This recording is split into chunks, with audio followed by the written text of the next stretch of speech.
Know the top stories of the day. Understand the issues that matter.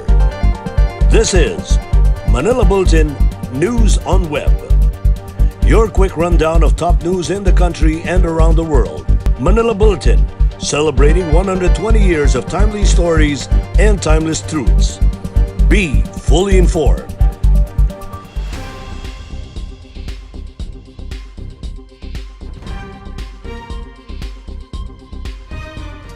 Hi, I'm Barbie Atienza. This is MB Now, and here are your news on web. The average new coronavirus disease cases per day in the National Capital Region was further down by 27% based on the Octa Research Group's latest monitoring report released on Monday, May 17. Octa said the average daily new COVID-19 cases in NCR is now at 1,479 for the period of May 10 to May 16. Over the same period, the reproduction number in the NCR was at 0.57, while the positivity rate decreased to 11%.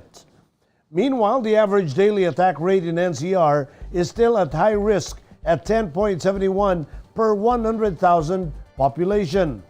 The Department of Health considers the average daily attack rate above 10 as high risk, while an average daily attack rate below 10 is classified as moderate risk.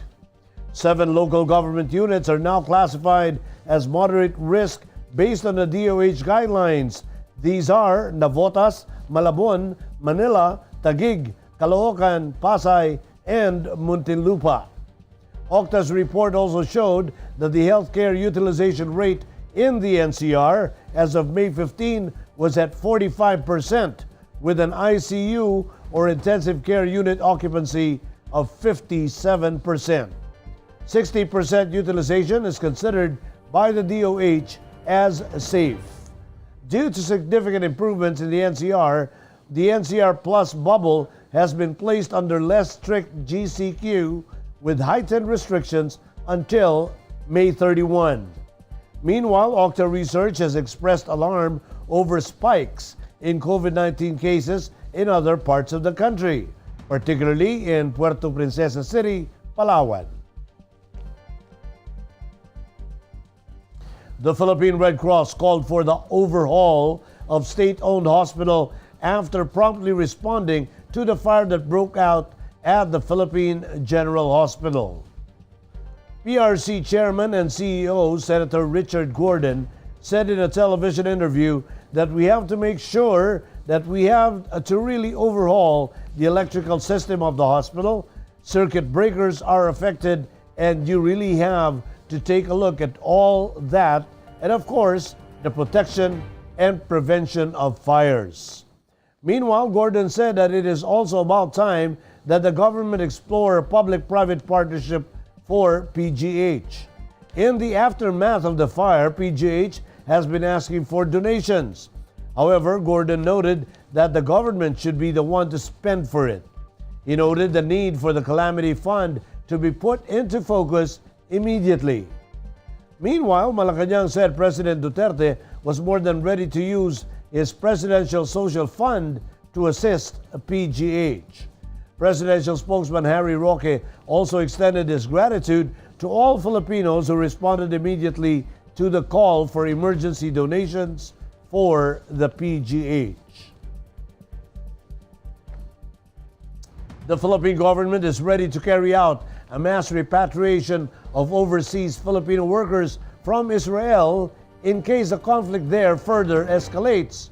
Overseas Workers Welfare Administration Administrator Hans Leo Kakdak said this on Monday, May 17.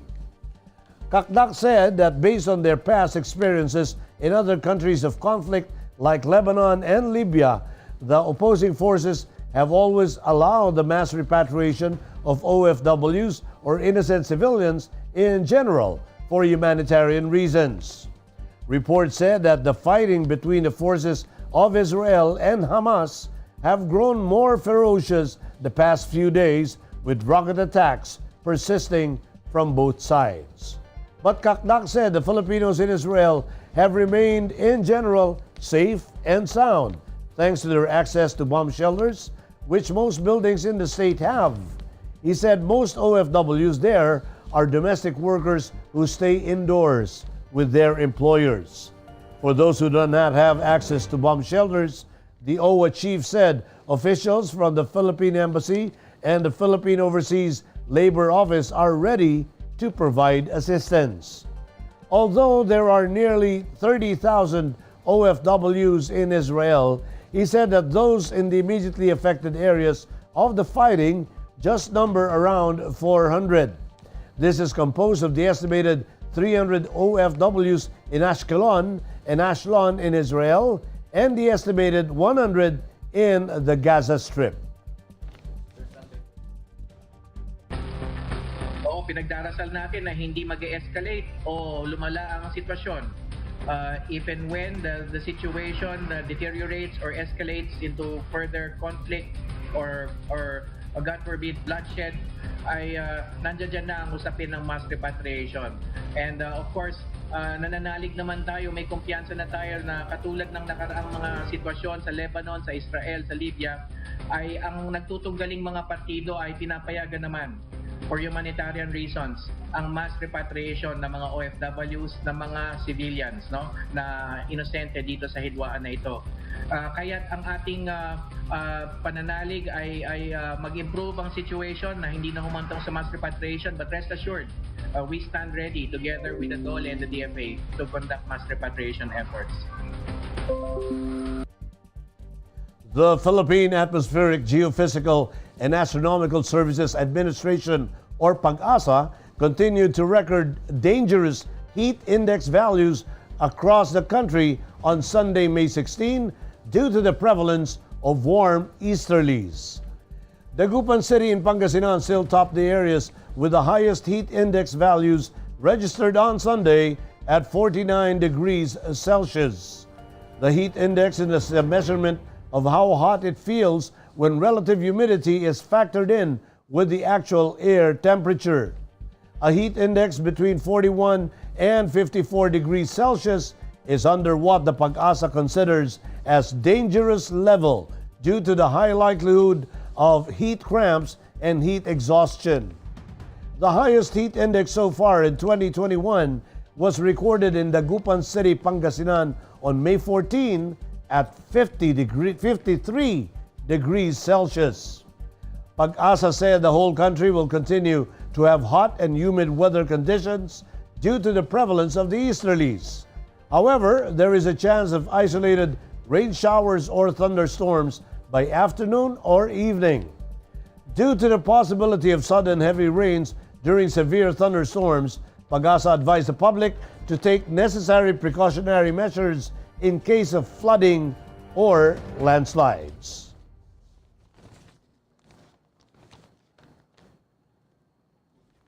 In Metro News, Navotas City on third week with lowest COVID-19 daily attack rate in the NCR. Quezon City government opens more vaccination sites and partners with private companies. And babies transferred from fire-hit PGH to Santa Ana Hospital are all in good condition. More from these reports. Navotas City remains the top city in the National Capital Region with the lowest number of average new daily COVID-19 cases for 3 consecutive weeks now, from 12.36 average daily attack rate on April 25 to May 1 and 7.2 on May 3 to 9. The city's ADR further plunged to 5.99 on May 9 to 14, the Octa Research Group noted. Mayor Toby Tiangco said the number only shows that the policies they implemented have been effective in protecting their people from COVID-19 and in preventing further transmission of the virus. He said the city's use of quarantine bans for COVID-19 patients and their close contacts as well as the mandatory swab test for quarantine rules violators are working, but he reminded city residents to keep their guard and continue complying with the minimum health standards. The local government of Quezon City have joined hands with private sectors to add more inoculation sites to speed up the city's corona vaccine drive. The city currently has 35 vaccination sites scattered in 6 districts to accommodate more residents. The city had already administered 229,500 doses of vaccines from the national government. The city mayor also expressed gratitude to the volunteers who dedicated their time to vaccinate the Q citizens. Authorities at the Santa Ana Hospital in Manila said on Monday, May 17, that the babies were transferred to their facility from the fire-hit Philippine General Hospital are all in good condition. Medical Director of Santa Ana Hospital, Dr. Grace Padilla, assured the parents of the babies and said the babies are being fed with well-pasteurized human milk, which the hospital is getting from the Manila's Human Milk Bank at the Justice Abad Santos General Hospital. Padilla said Santa Ana Hospital is currently coordinated with PGH for the proper identification of the babies who were transferred to their care. 12 premature babies were transferred to the Santa Ana Hospital's care after a fire hit the PGH before dawn on Sunday. Here are the top news in other parts of the country. Forest fires near Masungi Geo-Reserve accelerating. Negros Occidental Police probes cops sleeping on duty with stinking station. And new lizard species found in Mindanao named after a Filipino scientist. Here are the details.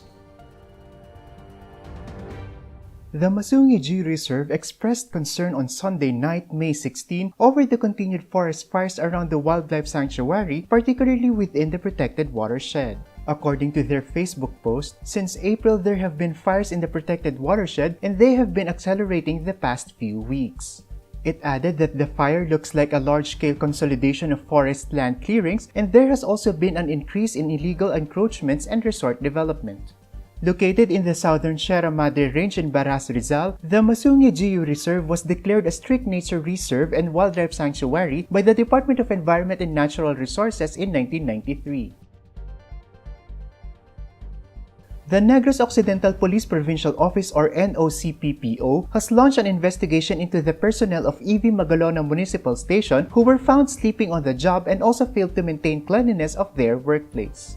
The probe was ordered by Police Provincial Director Colonel Romy Palge after National Police Commission Western Visayas Regional Director Joseph Celis released his report. In his report, Celis said that when he arrived at the EB Magalona Municipal Station headquarters on Friday, he found that the station had no desk officer and sentinel. He added that they are not performing their duties and that the smell of the station is stingy with pee. Palge ordered the relief of Station Chief Lieutenant Janta Buhara and was replaced by Captain Eric Doronilla and was directed by Palge to correct the lapses mentioned in the findings of Celis.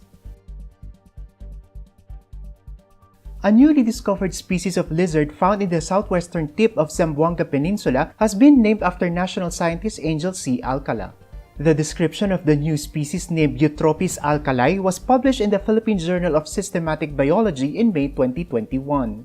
The Eutropis alcali is a new species of sun skink related to Eutropis rugifera, which was described as a secretive forest-adapted skink that ranges widely outside the Philippines. The new species has been given common names Alcalas quinquicarinate or five-keeled sun skink or Alcalas rough-scaled sun skink. Alcala is a Filipino biologist who is known for his work in establishing protective sanctuaries and in promoting biodiversity in the aquatic ecosystems of the country. In world news, Israel faces highest ever rate of rocket attacks, according to the army. UK confident vaccines protect against Indian variant.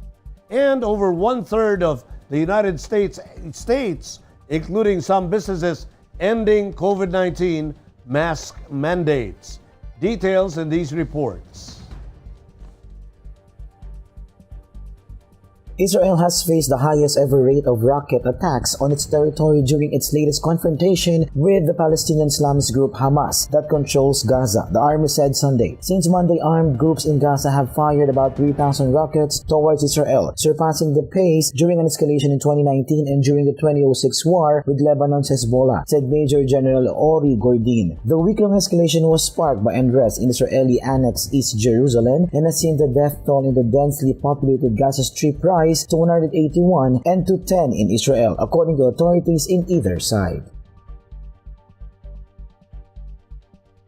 Britain is confident that existing vaccines will provide protection from a more transmissible Indian coronavirus variant now spreading across the country. England, Scotland, and Wales are set to unlock parts of their economy on Monday, but further steps have been put in doubt by the Indian strain. Britain Health Secretary Matt Hancock told Sky News the government had high degree of confidence that vaccines would stand up to the B.1.617.2 variant following the new early data from Oxford University. The health secretary defended the government from criticisms that it was too slow to impose travel restrictions on India in face of the new variant. Hancock said if the Indian variant was 50% more transmissible than the so-called Kent or British strain that forced the UK into a January lockdown, then we will have a good problem. 18 states in the United States and some big labor businesses have announced plans as of Saturday to drop public mask mandates, either immediately or in the weeks to come. But other states such as California, New York, and New Jersey are moving forward with caution. Many Americans went maskless in public on Friday for the first time in months, a day after the Centers for Disease Control and Prevention or CDC relaxed its guidelines on face covering for people who have been fully vaccinated against COVID-19. The changes came as more than one-third of Americans are fully vaccinated, and the daily number of new cases slipped before 35,000, the lowest since September. In entertainment, Andrea Meza of Mexico was crowned the 69th Miss Universe during a 3-hour televised competition held at the Seminole Hard Rock Hotel and Casino in Hollywood, Florida. 26-year-old Meza has a degree in software engineering and is proud to be a woman who graduated in a male-dominated field of study. She is also an activist focused on women's rights and inclusion and currently works closely with the Municipal Institute for Women, which aims to end gender violence. In her final statement, she said that beauty radiates not only in our spirit, but in our heart and the way that we conduct ourselves. She also added to never permit anyone to tell you that you are not valuable. Meanwhile, Miss Universe Philippines Rabia Mateo made it to the top 21 of the competition, where the candidates competed in the swimwear portion of the pageant. In sports, Thirdy Ravena expressed his willingness to lend a helping hand in middleweight boxer Eumir Marcial's preparation for the Tokyo Olympics. Marcial bared that Ravena recently sent a message through social media asking if he can provide any help in light of issues surrounding the financial support the Tokyo-bound boxer has received from the government. Touched by Ravena's offer, Marcial praised the Japan-based cager, saying the only person who can understand us most, if not better, is our fellow athletes and who understands our sacrifices for the country. Ravena's message came after Marcial aired his grievances over the 43,000 pesos monthly allowance he has received from the Philippine Sports Commission. And those are the news on Web today, May 17, 2021.